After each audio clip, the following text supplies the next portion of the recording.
Yo, what's... Hi. Yo, what's up, everybody? This is your favorite Christian, and this week we're talking about how did we survive a long-distance relationship, and how do you survive a long-distance relationship? Woohoo. Woohoo.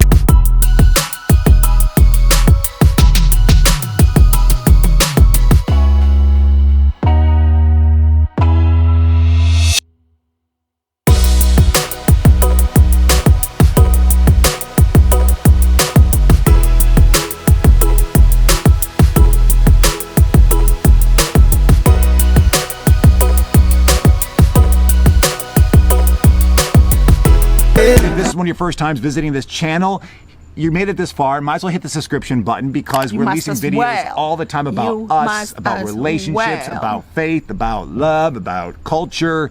But hit that button and also hit the little bell button because that's the notification thing. I'll let you know when the new videos pop up. So we're on the road this weekend. We're going to Atlanta. I'm preaching at a church out here. And since we're on the road and traveling a bunch, we thought, why don't we talk about our long distance history, because we actually did 3 years of long distance.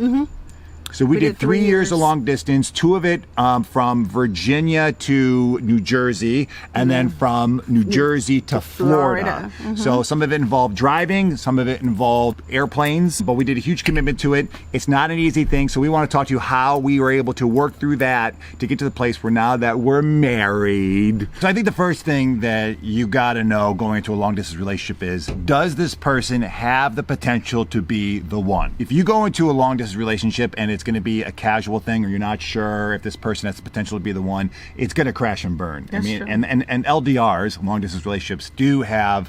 I didn't even know there was a name to it, LDRs. Yeah, well, I just saw it on a blog somewhere. Okay. You have to make an everyday commitment to this thing. None of this just get around to it when you can, or some other people give advice of like, I don't know what you think, babe, but some people said like, don't commit and don't talk every single day, which I think is not a good idea. I feel like you should talk. Obviously, you have to know the kind of commitments you have. If you're in a relationship with someone in long distance and you feel like the person doesn't like to talk every day and you do, that's a conversation you guys have to have. But for us, we thought it was a great idea to talk every day. Now, Christian felt like if he talked to me for 20 minutes a day, it should be okay.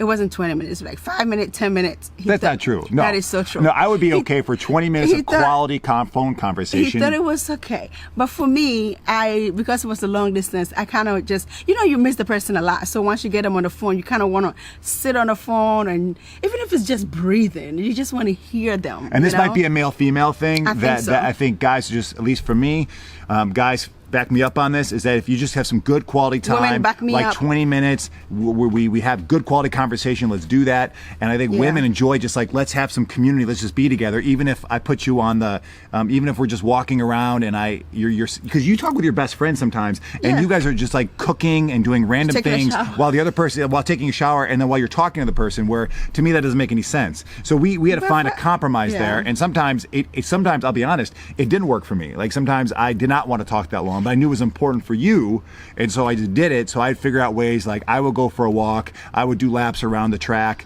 I would do things because I knew it was important for her. So you kind of have to negotiate though, and you're gonna have to do things you don't like, because a long distance relationship takes more work than a short distance relationship or no distance relationship. It does, yeah. So you got to do things like, I don't want to be on the phone for the next hour, but I know it's important to my lady, so let me go do that. Yes, that is true. And I appreciated that. Let technology work for you. Folks who back in the day who had a result just on a phone call, that's a struggle. You have to switch it up and do a video chat all the time. And I'm gonna say this for dudes, we're visual, and you need to have, for women, it's like, this is a generalization, but women just like the community, whether it's a phone call, whether it's whatever, to be just in communication. But for men, we got to have that visual. You know what I'm saying? You got to see your lady, got to get excited about your lady, turn down by your lady. So it's like that visual, a video chat it out as much as you can, because it's important. Put her picture on your phone, right? Because you haven't seen her in like 3 weeks, 4 weeks, and every time you flip over the phone, that's your lady. That's Men, me. That's me. We are visual. You need to do that for the relationship. And to add on to it too, if I know men are visual. I mean, even if it's just a picture, not naked picture, I didn't know. I mean, like a regular picture. No, you don't think? No, I agree. No, you don't. Yeah. No, I don't agree with the sending naked photos. Not a naked picture, but just like dangerous. if you haven't seen him for a couple of weeks and let's say you're going out with your girls and you dressed up and you look cute. You're like, oh, I used to do that all the time. Like, I'll take a picture if I'm going out with my girls, or birthday, whatever I'm doing. I'm going to a party with my family. I would take a picture and I'll send it to him just so he sees me. You know, like, is that constant seeing me. Don't make him forget you. Ladies and gentlemen, you have to set a date and time to visit each other. If you live in the United States, okay, United States is not that big. You can set a date and a time to go visit each other, even if it's once a month. It is so important to see each other. It has to be on the calendar. Yes. You have to see it and know that once every 3 months, I'm flying to Madagascar and I'm visiting him, or he's flying to me and visiting me. Yes. It has to happen. Yes, it has to happen. Make that time. Without those dates, you're just going to get wandered in, like, is this thing ever going to end? Am I going to get stuck in the tunnel of a long-distance relationship? But we always knew, we set a covenant that it was going to be once a month for sure. And if not more, twice a month we started averaging, but once a month. And that meant I picked up more hours at the job. So I've got these little side hustles at the seminary. You worked more hours. I worked, yeah. Even when we were engaged, we were still long distance the whole year of our engagement. So what we did was I flew here once a month for the entire 12 months that we were here. You'll look forward to it. You'll yearn for it. The times when it gets really tough, because long distance relationships, again, they're not easy. So there's going to be times when it's going to be like, gosh, this stinks, or you get in a fight over the phone and that stinks, right? But then you know that 2 weekends from now, 3 weekends from now, 2 months from now, you're going to see that person in the flesh. You're going to be able to hang out, talk, cuddle, whatever, and do it. And so temptation is definitely going to come. You're going to feel it. It's going to come crawling at you, and you're going to have a target on you, because everyone's going to be like, oh, she's the one who's got some boy out in Virginia, but you know, whatever, because long distance relationships never work. For me, it comes back to, what are you looking for? Are you, again, if you're involved with someone long distance because you think there's the potential to be the one, you're willing to deal with these issues of being like, ooh, that looks good over there. I kind of get excited by that, but I'm not willing to risk a potential long-term partner for some short-term gain. And this is going to be challenging because I got to really invest in this long-term thing, but am I really willing to throw it away because I'm going to go and maybe slip up this night? I thought Christian was potentially the one.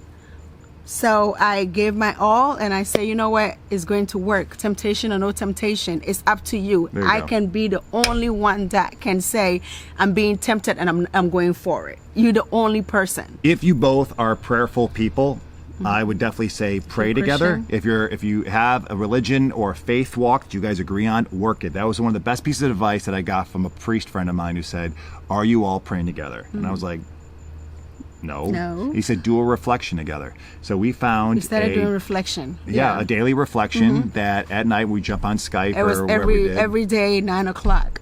9 o'clock. Yeah, we set a time. We set a date. It was every a date. Day 9 o'clock. Every day 9 o'clock. So he would call me maybe 8:30 or whatever. We can do the reflection first before we have our conversation about how our day was. But we did that reflection every single day, and that helped a lot. It opened up a whole new understanding of just who we were as a couple. We read the reflection ourselves to understand what it was, and then we shared together at 9 o'clock. And I thought it was. I personally, if you're a Christian, try that. It's really great, especially if you're doing long distance relationship. Hey, that's another excuse to get that other person on the phone so you guys could share your faith together. All right, so those are the things that work for us. We hope that helps you in your relationship. Let me know if my lipstick works. This video wasn't really thinking about long distance relationship. It was just a big test to see if her lipstick worked. That's what was going on here. But hopefully this helps you in your long distance relationship. Stay strong, stay committed. So God bless you. We're going to see you next Monday here on Your Favorite Christian. Peace.